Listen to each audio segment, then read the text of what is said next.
12 rukuk. A. Mencuri rukuk sujud. B. Memburu ruku. C. Tidak meluruskan punggung. D. Mengangkat telapak tangan mirip berdoa. أسوأ الناس سرقة الذي يسرق من صلاته لا يتم ركوعها ولا سجودها ولا خشوعها. Orang yang paling buruk mencurinya adalah orang yang mencuri syalatnya, tidak menyempurnakan rukuknya, sujudnya, dan kehusyukannya. Hadis riwayat Ahmad. Mereka yang mencuri syalatnya sendiri dengan cara tidak menyempurnakan rukuk dan sujudnya secara benar dan khusyuk, tidak menghadirkan hati dan fokusnya saat beribadah, hanya melaksanakan solat secara rutinitas tanpa rasa takut dan cinta kepada Allah. أن أبا بكرة جاء ورسول الله راكع فركع دون الصف ثم مشى إلى الصف فلما قضى النبي صلى الله عليه وسلم صلاته قال أيكم الذي ركع دون الصف ثم مشى إلى الصف؟ فقال أبو بكرة أنا. فقال النبي صلى الله عليه وسلم زادك الله حرصا ولا تعد.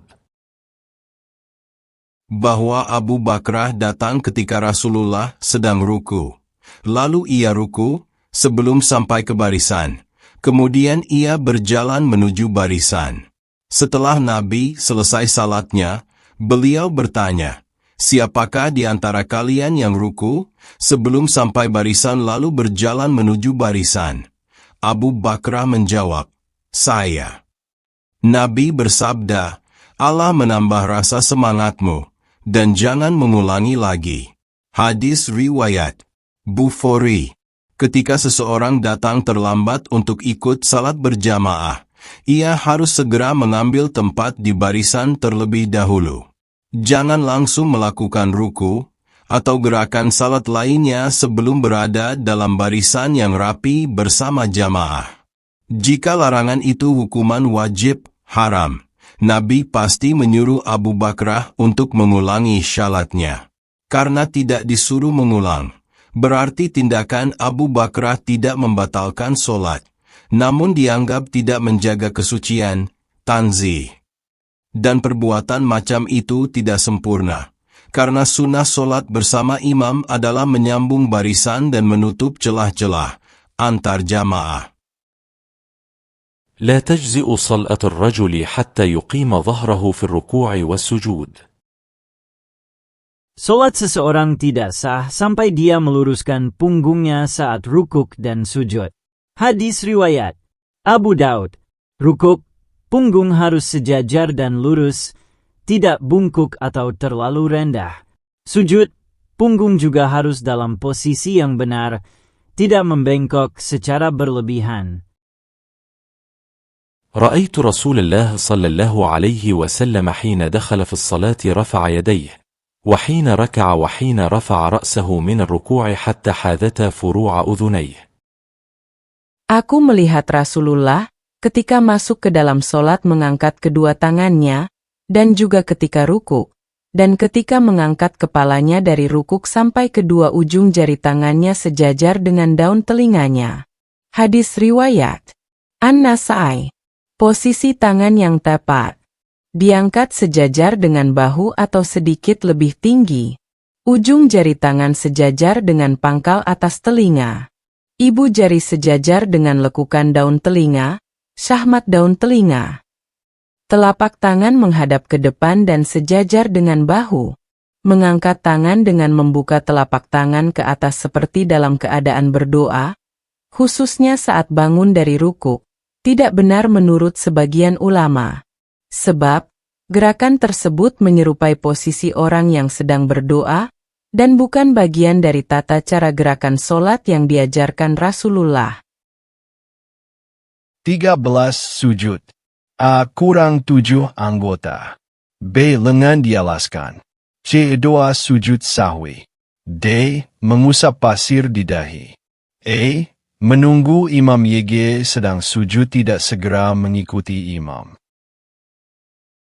أمرت أن أسجد على 7 أعظم على الجبهة وأشار بيده على أنفه واليدين والركبتين وأطراف القدمين والأنكفة الثياب والشعر.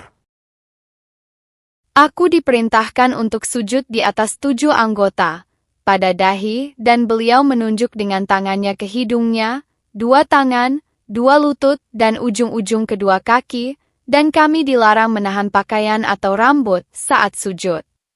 Hadis riwayat Muslim. Sujud yang benar harus melibatkan 7 anggota tubuh. Tidak boleh ada bagian tubuh atau pakaian yang ditahan agar tidak tunduk. Sujud adalah bentuk kerendahan total di hadapan Allah, baik fisik maupun penampilan luar. Membentangkan tangan di tanah saat sujud, dan menempelkan betis ke paha, paha ke perut, dan lengan ke paha. Ini adalah cara sujud yang salah. ألا وإني نهيت أن أقرأ القرآن راكعا أو ساجدا، فأما الركوع فعظموا فيه الرب عز وجل، وأما السجود فاجتهدوا في الدعاء، فقمن أن يستجاب لكم. Ketahuilah, sesungguhnya aku dilarang membaca Al-Quran saat rukuk atau sujud. Adapun dalam rukuk, maka agungkanlah Tuhan yang Maha Mulia dan Maha Agung, dan dalam sujud bersungguh-sungguhlah dalam berdoa, maka sudah semestinya doa kalian dikabulkan. Hadis riwayat Muslim. Jangan membaca Al-Quran saat rukuk dan sujud. Gunakan rukuk untuk mengagungkan Allah. Gunakan sujud untuk memperbanyak doa, karena itu momen sangat dekat dengan Allah dan besar kemungkinan dikabulkan. أن رسول الله صلى الله عليه وسلم قال في الرجل يسوي التراب حيث يسجد، قال: إن كنت فاعلا فواحدة. Bahwa Rasulullah bersabda tentang seorang laki-laki yang meratakan tanah di tempat ia akan sujud. Beliau berkata, jika kamu memang harus melakukannya, maka lakukanlah sekali saja. Hadis riwayat Muslim. Tujuan sujud adalah tunduk dan khusyuk, bukan mencari kenyamanan yang berlebihan. Terlalu sering atau berulang-ulang meratakan tempat sujud bisa menjadi was-was atau kebiasaan berlebihan, gulu, dalam ibadah. Jangan sibuk dengan hal-hal kecil hingga mengganggu ruh ibadah. 14. Duduk tahiyat. قلنا لابن عباس في الإقعاء على القدمين، فقال: هي السنة. فقلنا له: إنا لنراه جفاء بالرجل. فقال ابن عباس: بل هي سنة نبيك صلى الله عليه وسلم. Kami bertanya kepada Ibnu Abbas tentang duduk aikiwa di atas kedua kaki, tumit, maka beliau menjawab, itu adalah sunnah. Kami berkata kepadanya, sesungguhnya kami menganggapnya kasar tidak sopan bagi seorang laki-laki. Ibnu Abbas menjawab, justru itulah sunnah Nabi kalian. Muslim. Duduk aikiwa adalah posisi duduk dengan kedua kaki dilipat ke belakang dan diduduki tumitnya. Sementara jari-jari kaki menghadap ke belakang, bukan posisi duduk tasyahud. Nabi lebih sering duduk iftirosi, duduk di atas kaki kiri, kaki kanan ditegakkan. Tetapi duduk aikiwa juga dilakukan beliau sesekali, sehingga diperbolehkan sebagai bentuk variasi sunnah. 15. Salam. A. Membatalkan solat tanpa hadas. B. Makmum berdiri menyempurnakan solat sebelum imam salam yang kedua. C. Salaman terhadap orang di kanan kirinya. D. Langsung mengerjakan solat sunnah setelah solat wajib. لا يزال الله عز وجل مقبلا على العبد وهو في صلاته ما لم يلتف، فإذا التفت انصرف عنه.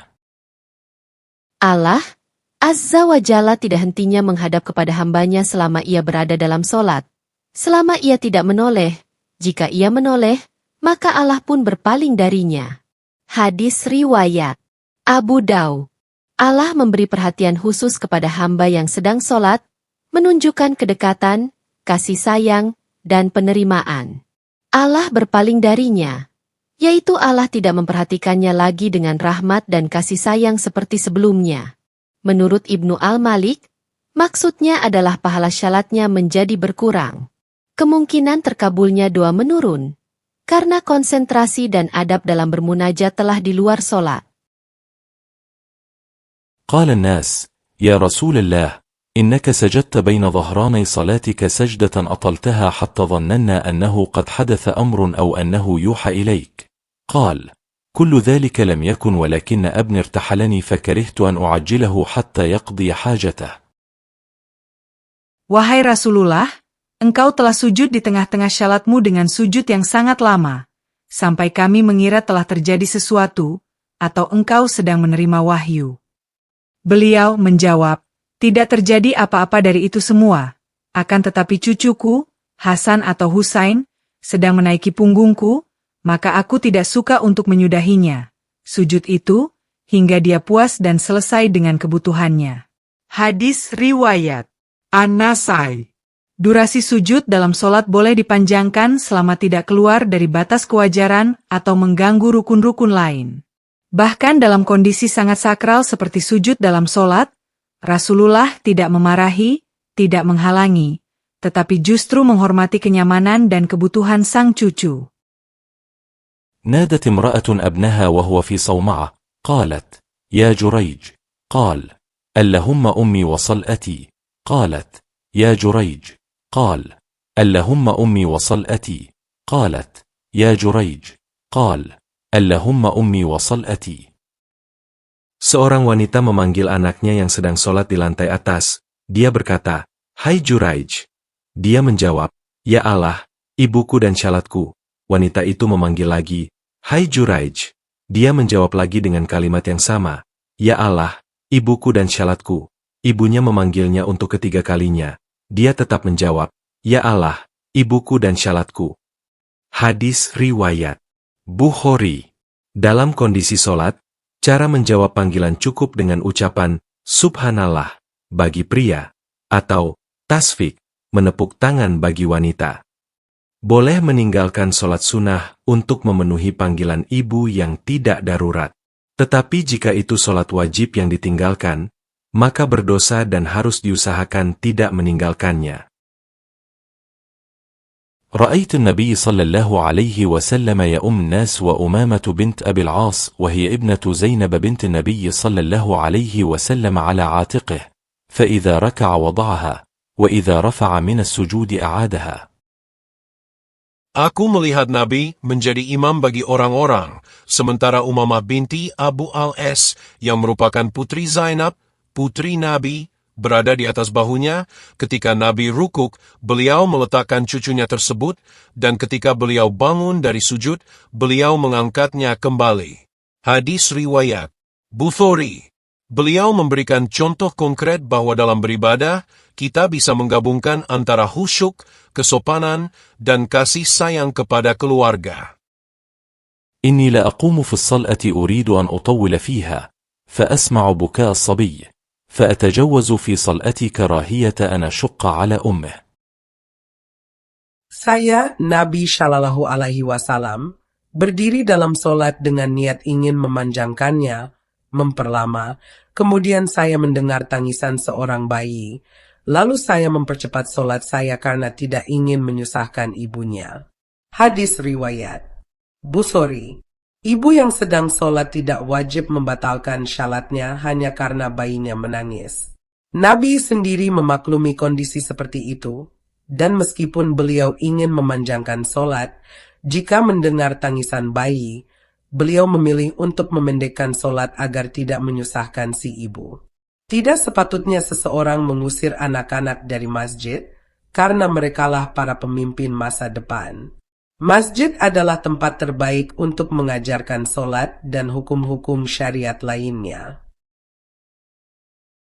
أن عائشة رضي الله عنها سئلت عن صلاة رسول الله صلى الله عليه وسلم في جوف الليل، فقالت: ثم يقعد فيدعو بما شاء الله أن يدعوه ويسأله ويرغب إليه تسليمة واحدة شديدة يكاد يوقظ أهل البيت من شدة تسليمه. Bahwa Aisyah radhiyallahu anha ditanya tentang sholat Rasulullah di tengah malam, maka ia berkata, kemudian beliau duduk, berdoa dengan apa yang Allah kehendaki beliau berdoa, memohon kepadanya, dan memohon ampunan kepadanya, lalu mengucapkan salam sekali dengan suara yang keras sampai hampir membangunkan penghuni rumah karena kerasnya salam beliau. Hadis Riwayat Abu Daud. Pada tahiyat akhir dalam solat, duduk tasyahud terakhir, di mana seseorang duduk dan berdoa kepada Allah dengan doa-doa yang dia inginkan. Pada saat ini dianjurkan untuk berdoa dengan khusyuk. Ini adalah saat yang mustajab karena sedang dalam keadaan suci dan khusyuk. Salam kedua menandai berakhirnya solat bersama imam. Jika makmum berdiri terlalu cepat sebelum imam selesai salam, maka solat makmum bisa menjadi kurang sempurna atau terputus. Namun, jika imam telah salam yang kedua, maka makmum juga boleh langsung mengikuti salam imam. ما لي أراكم رافعي أيديكم كأنها أذناب خيل شمس أسكنوا في الصلأة. Mengapa aku melihat kalian mengangkat tangan kalian seperti ekor-ekor kuda liar? Tenanglah dalam solat. Hadis riwayat Muslim. Ini sebagai dalil larangan melakukan gerakan tidak berdasar sunnah, termasuk bersalaman secara rutin setelah solat berjamaah, terutama jika ini dianggap bagian dari ibadah atau sunnah yang tetap. Kalau ingin bersalaman, lakukanlah saat bertemu sebelum solat dimulai. صليت معه الجمعة في المقصورة، فلما سلم الإمام قمت في مقامي، فصليت، فلما دخل أرسل إلي، فقال: لا تعد لما فعلت، إذا صليت الجمعة، فلا تصلها بصلاة حتى تكلم أو تخرج، فإن رسول الله صلى الله عليه وسلم أمرنا بذلك، أن لا توصل صلاة بصلاة حتى نتكلم أو نخرج. Aku pernah sholat Jumat bersamanya di dalam maksurah, ruangan khusus, dan ketika imam salam, aku langsung berdiri di tempatku dan sholat, sunnah. Ketika dia masuk, kembali, ia mengutus seseorang kepadaku dan berkata, jangan ulangi apa yang telah kamu lakukan. Jika kamu telah sholat Jumat, maka jangan menyambungnya dengan sholat lain sebelum kamu berbicara atau keluar terlebih dahulu. Sesungguhnya Rasulullah memerintahkan kami agar tidak menyambung satu sholat dengan sholat lain sebelum kami berbicara atau berpindah tempat. Hadis riwayat Muslim. Tidak boleh langsung menyambung sholat fardhu dengan sholat sunnah tanpa jeda, baik Jumat atau lainnya. Disunahkan untuk menyelingi antara dua sholat dengan perkataan, zikir, atau berpindah tempat. Penutup. Sholat adalah ibadah agung dan tiang agama yang menjadi penentu keimanan seorang hamba. Oleh karena itu, kita wajib menjaga kehusyukan, ketenangan, dan mengikuti tata cara yang diajarkan Rasulullah. Marilah kita perbaiki sholat kita, karena sesungguhnya sholat yang benar adalah kunci keberuntungan dunia dan akhirat. Assalamualaikum.